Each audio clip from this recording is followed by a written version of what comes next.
So we do in-home meal prep services where the chef will go to the client's house, cook a week's worth of meals at a time, put it into Pyrex containers, and then the client heats it up throughout the week as they want. So breakfast, lunch, dinner, whatever they need help with. We don't, in that model, cook and serve.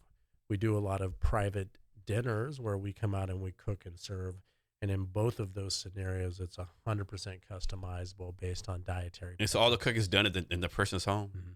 So No delivery. okay, We have a delivery model. There's no customization for that. So somebody's just busy, cares about what they eat, but they don't have a lot of dietary and where's restrictions. that food made at?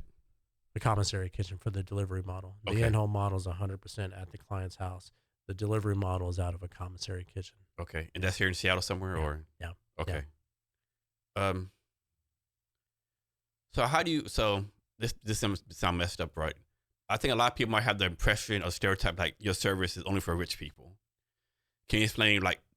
Because I'm assuming that's not for rich people. Can you explain like how it actually affordable for the day to day people? That's not for rich people. I think it's for somebody that cares about the food that they eat. They're tired of the decision fatigue, running around in the hamster wheel of trying to figure out what's for dinner on a regular basis. They've had the same Thai curry takeout the last 5 weeks in a row. It's repetitive, and they're tired of trying to figure it out. They care about what they eat, and they don't have enough time to sit down and cook for themselves, so to speak, on a regular basis. And we have clients that are, you know, all up and down the spectrum in terms of financial capacity. Our delivery model is definitely a more financially approachable model at the sacrifice of the customization.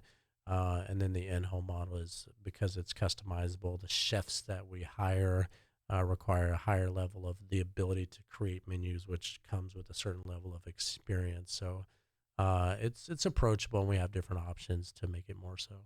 So talk about how you do this, right? How do you make sure like your chefs? I'm assuming you do some kind of background security check. Talk about the process of making sure these people you send these people's homes are like really who they are, right? And not some lack of a better term, Black some job. random criminal, Yeah. So what's the process for that? Yes.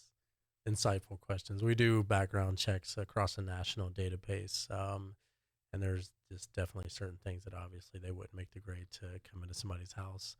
Um, and beyond that, we hire through the lens of personality first, because we're in such intimate spaces, families, homes with kids and nannies. And so we've turned away people that are great cooks, but they didn't have that outgoing, engaging, communicative, positive demeanor. And it's just not a good fit for that in-home model because they need to be able to, do the things, chop the veggies, and chat as needed as well.